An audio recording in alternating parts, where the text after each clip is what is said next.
Welcome everybody to Crystal Kyle and Friends. We got an awesome episode this week. We're super excited to have in studio Joy Ann Reid.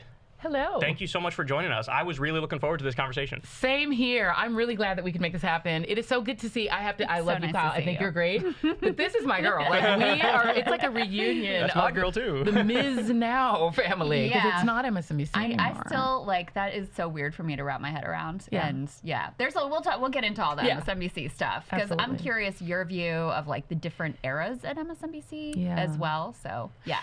It's changed a lot. Yes, there have been evolutions over the years, for sure. But before we get to that, there's not much going on this week, though. No. So there's not much to talk about. How you got a chance to look at the Epstein book, the whole Epstein book? I did.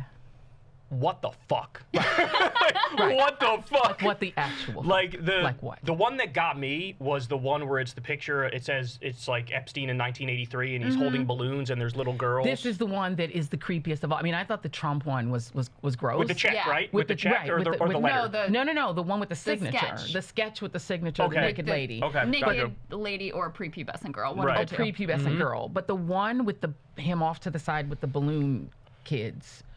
It's too on the nose, right? I mean, and then you've got the massaging ladies over to the other side. There's one where there's a woman that seems to be crying out to the heavens, and he's on the table getting a massage. I mean, so everyone understood what he was. They all thought it was funny, and to me, it speaks to the absolute devaluing of women and girls in this country. They just do not care about them at all. I mean, I think to me the most disturbing thing was honestly the totality of it. Yeah. Because as you look through it, when I saw the Trump one and that was just on its own, I thought that is disgusting and it's very hard to imagine an innocent explanation. But when you see page after page and they're all in this weird eyes wide shut kind of code, there's no jokes about anything other than Jeffrey's sexual life. That's it. And it's Jesus Christ, they were all in on they all knew what was happening. I'm Eyes Wide Shut must have been a documentary. The QAnon people, I guess, were on to something. It was just disgusting, the level of depravity that is throughout this thing. Well, so this is the thing, and we did it on my show. I kind of went into a deep wormhole on it. That the QAnon conspiracy, fundamentally, what it is that there's a global pedophile ring, a global pedophile satanic conspiracy, and that these pedophiles are being protected by the world's elite. That fundamental part of their conspiracy theory turns out to be true. And it's just all Republicans. Right, and there might be some Bill Clinton, Democrats in it too, right? Bill Clinton, all Republicans. And the weird thing is, I mean, I'm not here to defend Bill Clinton. His was one of the only notes that was a little bit normal. That's right. It wasn't sexual. All the others are drawing titties, and he's over there happy birthday, Jim. All the rest are remember when I spit on her cunt? What? And this is a 50-year-old man's birthday book. Correct. Some of the pictures too that were intentionally childlike in the way they were drawn. Correct. Was they understood it, and I'm thinking, who is the person that put the book together? I think it was Ghislaine, wasn't it? Was it? Right. I think if it's a woman, and if it's Ghislaine, you're thinking as a woman, you're putting this together, going, oh, let's print that one. This is the curation. You thought this seemed normal to hand this to a pedophile? A section literally labeled children. And there's a picture in the children's section. They blanked out the face, but it's a girl who's younger than a teenager. I want to say 9, maybe 8, 7, somewhere in there, and she's poking her butt out and turning to the side. You didn't see this? No. It's in this children's section. It's what are we talking? Did you see the one with Trump holding the check? There's a big check. Trump's holding it with Jeffrey Epstein. It says $22,500 on it. And what it's supposed to be is they're joking about Trump buying a girl from Epstein for $22,500, and it says she's fully depreciated. Okay, this was at Mar-a-Lago. Too. And we know they shared a girlfriend. They did. They shared a girlfriend. And allegedly, according to Michael Wolff, Melania had sex with Epstein a year before Trump had sex with Melania. Wow. But what you guys don't understand, though, is that Trump was actually a white hat pedophile working for the FBI undercover to expose all of this. So we really owe him our thanks. And you actually, it's you got to snort the coke in order to prove to the drug dealers that you're one of them. He was really just trying to be authentic in his FBI, info. But I mean, it's the fact even you could put the book aside. Who among us is friends with a pedophile for 10 to 15 years. Like, that is unusual.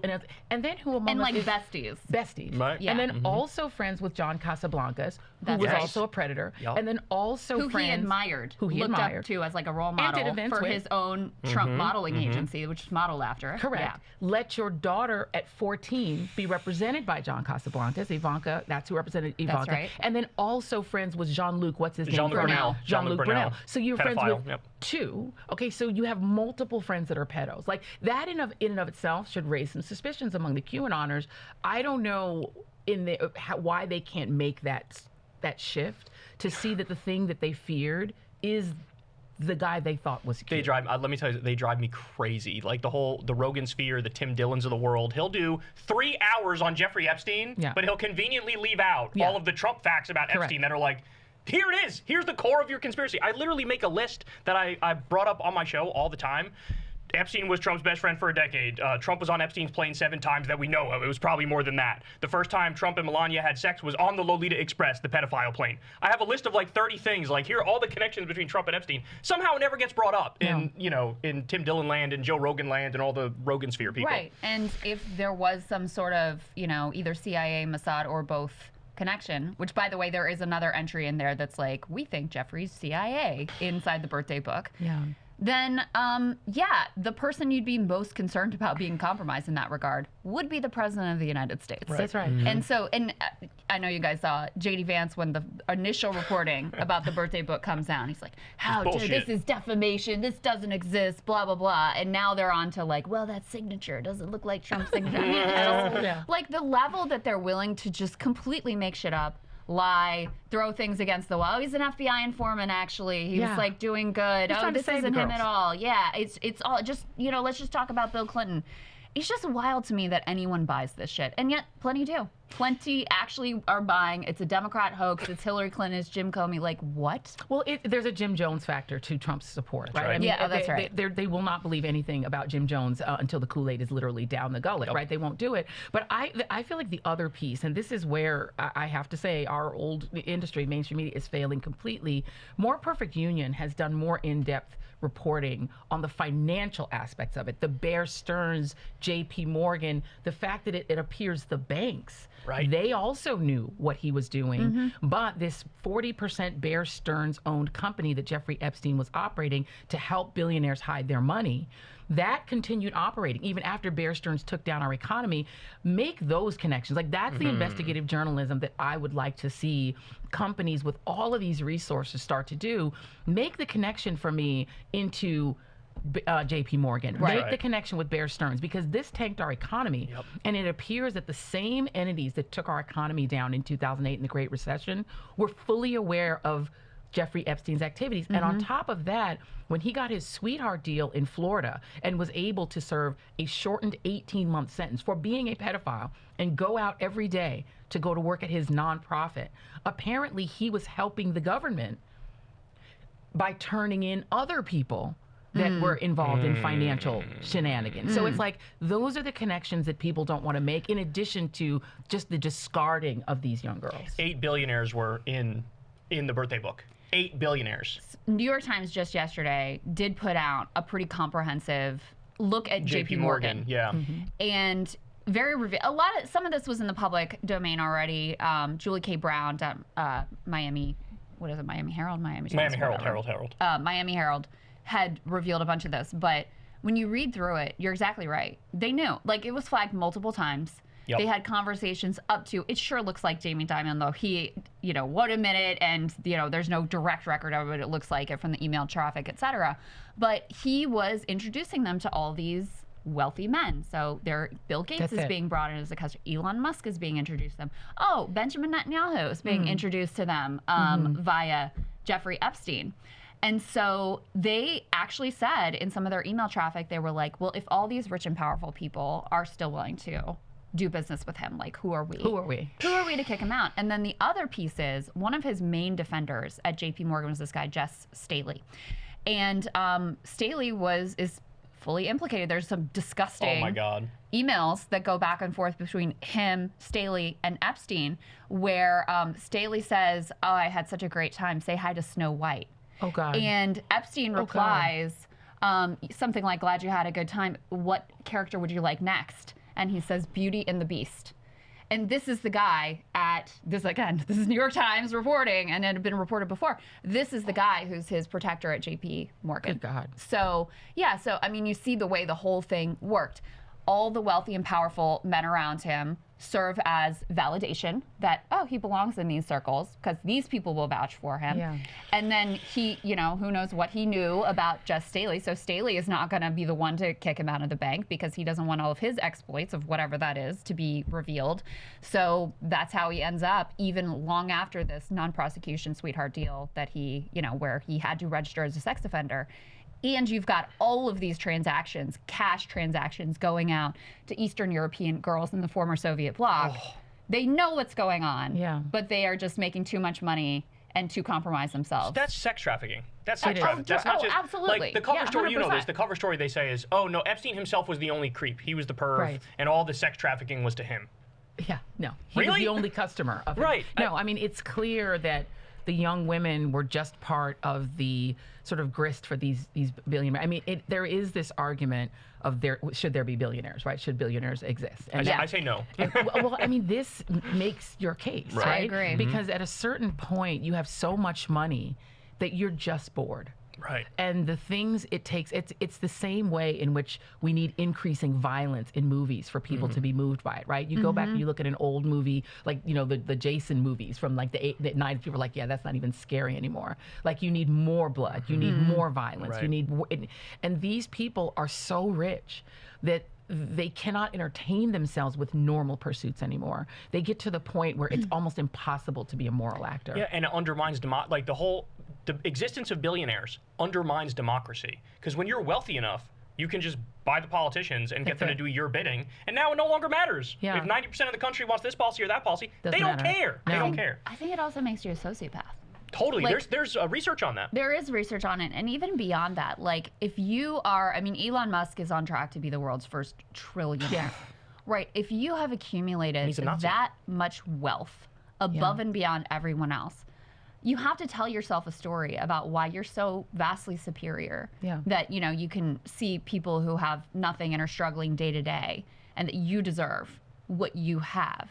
And so I think it turns you into a sociopath where you don't see other human beings as actual human beings. I mean, you see it when when they're interviewing Peter Thiel and they're asking him like, hey, do you think the human race should survive? Yeah. And he's hemming and hawing and he doesn't know what to say. Yeah. Like that is bubbling to the surface, the way that all of these people think about humanity. And I mean, I think that is part of why we have the level of unchecked barbarism that we see in the world and it's just allowed to continue because the people who have power don't see other humans as actual humans. And with that, you have just explained how we wound up with a slave republic in the United States because the equivalent of billionaires in the 16th or the 17th century were the Thomas Jeffersons of the world. They had so much wealth that number one, they didn't feel that the King of England or the Queen of England should be able to tax them, right? They got to the point where they said, we will blow this whole thing up and mount a revolution to not be taxed for our wealth. And number two, they had to come to see the source of their wealth, which was enslaved people, which was people that they were dragging from another continent to enslave them. They had to, in their own mind, find a way to justify treating them this way, breeding them like cow. I mean, that is the innovation. That's their version of tech innovation, right? In the 17th century was to say, we're not going to keep going and getting more slaves. We're just going to breed them like cattle. We'll create chattel slavery. We'll reverse paterfamilias. We'll say, when in Europe, a child takes on the status of its father, meaning that you could have a bastard of the king. But we're going to flip that in the United States and say we're going to have children take on the status of their mother so that anytime we rape our enslaved women, the children that are produced are also our property. The perversion, and this is, people get upset, there's the Eric Schmidts of the world are like, America's just for white people. We don't want to hear this revised story. But that isn't a revised story. That's the story. Right. These people who so many Americans admire almost had to become sociopaths. They still wanted to go to church every Sunday. They still wanted to be seen as good people, as heroic people, but they were breeding humans. in order to create an enslaved workforce. Update that to the tech era, and these techno-feudalists, the Peter Thiels of the world, simply want us to all be meat. We're just workforce. And they have to find a way to justify the sort of inhumanity of everyone but them in order to justify what they're doing. It's the same thing. And now they also want to rewrite the history to completely whitewash it too. So people won't get it. Right, and you know, to basically, I mean, if you get rid of the civil rights movement, get rid of the New Deal, like all the good things, they want to get rid of that and just portray it as like Reagan's idea of America is the idea of America, and don't look at anybody else. And Peter Thiel and all the tech guys, like you said, they effectively want us back in a peasant type role. They want to take away all of our money, Like, take away all of our power, make it so we can't own anything, and then they want, like the Curtis Yarvin idea, little corporate fiefdoms, where you have like a tech CEO dictator type person who calls all the shots. And they view Trump as just like a figurehead to getting to Peter Thiel and these tech oligarch billionaires for them to actually take over the country. And of course, J.D. Vance is their handpicked guy who they've groomed literally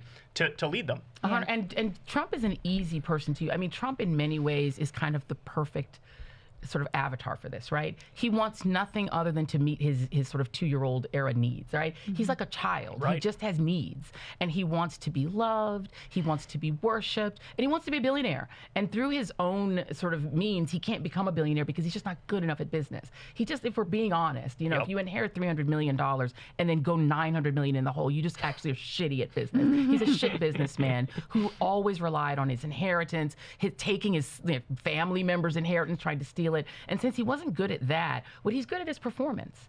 And he's a good performer. And he was good for NBC. And The Apprentice was a hit when they hired him when he was at his brokest.